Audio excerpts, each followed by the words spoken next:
What's going on, guys? David with Miracle Canine Training. Today we're going to be making a video on how to walk two dogs together. This is something I've been asked fairly frequently in the last couple of weeks, so we figured we'd take two dogs that are roughly in the same spot with their leash walking, and we'd show you how to go about combining them. These two dogs have never walked together before, nor do I think have they ever walked with another dog. So a couple of things that we're going to be changing and a couple of things that we're going to be being aware of as we're doing this. So first and foremost, understanding that when you start walking two dogs together, you have a whole new set of distractions that are present. You could have a dog that is a rock star with heeling, but suddenly everything goes out the window when you start trying to do this. You have the additional distraction of there just being another dog there. You have the additional distraction of another dog competing for that same space that your other dog is used to walking in, which could completely throw them off. You have the factor of the leashes that are going to be getting tangled up as you're walking if the dogs are maneuvering around and stuff. So one thing that I do is, first and foremost, no matter where the dog is at with the heeling, no matter what step you're in, if you're adding sit stays, downs, any of the above into your walk, you're going to be going back to essentially square one, which is just heeling and just using a single tap on your e-collar to enforce that heeling. Now, another thing that we're gonna do here is we're gonna be holding our leashes in a place where the dogs can freely move around, but you don't have leashes that are gonna be getting stepped over and stuff all the time. So maybe if you have a 6-foot leash, typically about halfway, 3 to 4 feet of slack on that leash as you're going. The goal here is to not need to jerk the dogs around with the leash. If you start trying to mess around with leashes and mess around with e-collars and everything, it's just gonna become a mess. And last thing that I'm gonna be adjusting here is, instead of using my no marker that I would typically be using when enforcing heeling, because that would ultimately affect both dogs, I'm gonna use the dog's name in conjunction with a tap on the e-collar if they're getting out of position. So again, leashes, both in left hand, holding short enough where you can have your arms relaxed at your sides without them getting stepped over. If you have two e-collars, take one, put it in one hand, use your thumb for the button, other in the other hand, loose at your sides. If you're using a two-dog collar, you could just keep the remote in your right hand, leashes in your left hand.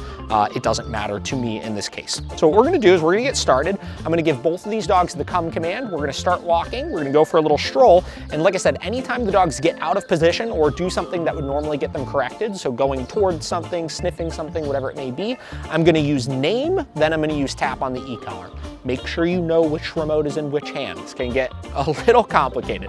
Again, it's a very simple process, but there's just a lot more moving parts to it, and people tend to overthink it a little bit. So let's get started here. Come.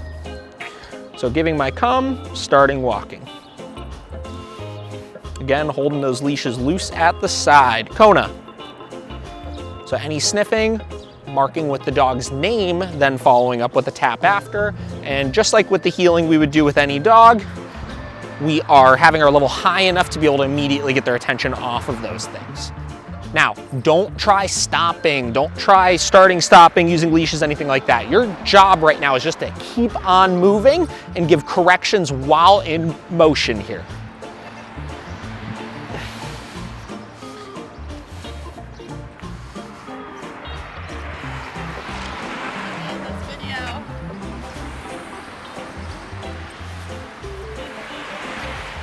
Now, passing, distractions, dogs, whatever it may be, again, if either of them went to go sniff over in that direction, marking with name, giving your tap after. King. Same deal, King, the black lab getting a little ahead, marking with name, giving my correction for that.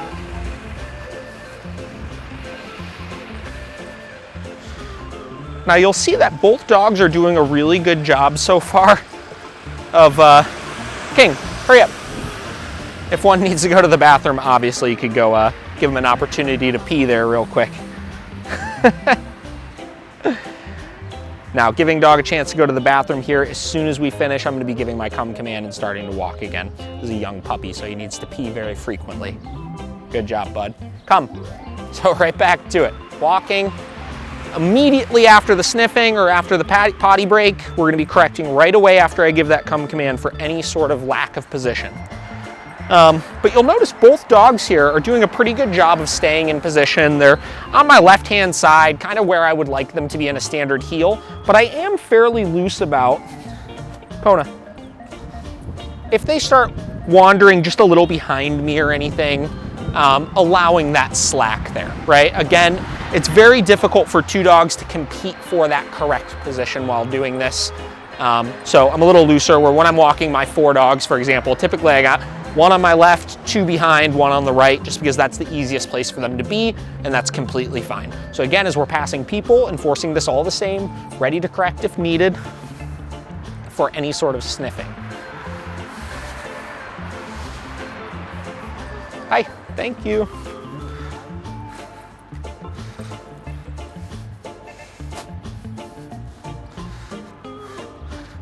Now, when you move on to walking 2 dogs at once, it's kind of assumed that both dogs are in a very similar spot with their training. So we've already worked on individually the heeling. We've worked on not sniffing people or other dogs and stuff. So really, when you're doing it with 2, you're just competing with that additional distraction that is present. So we're kind of just maintaining, and we're just generalizing at this point and utilizing each additional dog as a distraction. So continuing to make our way around.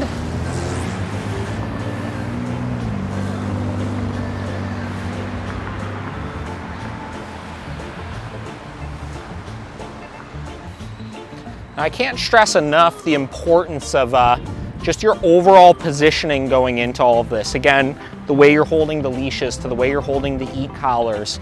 It's important to do this in a way where you're not overthinking everything. That's the #1 problem with walking multiple dogs, is there's just double of everything that you're doing. So people kind of overthink that, and they treat it as 2 individual dogs and needing to worry about holding 2 individual leashes or the remotes or whatever it may be. Instead of, when I'm doing this, I'm basically treating it like I'm walking 1 dog.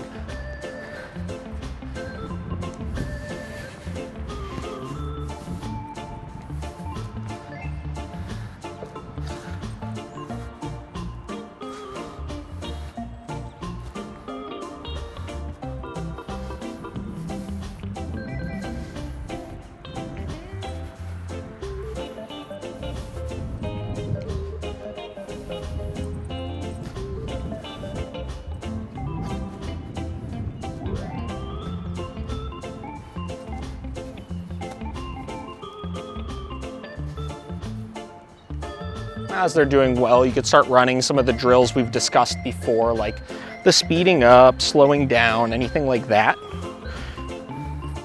So if I wanted again, I'd speed up, slow down, make sure they're both doing a good job of sticking with me as I'm doing any of this stuff. And then you would start gradually adding things in just like you would any other dog. Now, because King's so new, we haven't worked too much on things like sit stays on the walk and stuff, but Kona has done those things. So if I had 2 dogs that were in the same place as Kona, I would start adding those things in then gradually as we needed to. But you kind of start at square one, you work on step #1 with these things, and then from there what you'll do, I'm gonna be behind a dumpster. From there, you start incrementally adding those steps back in. And it doesn't take as long as if you were teaching it, but you have to go through those steps to make sure the dogs are fluent in everything and generalizing everything with that additional dog.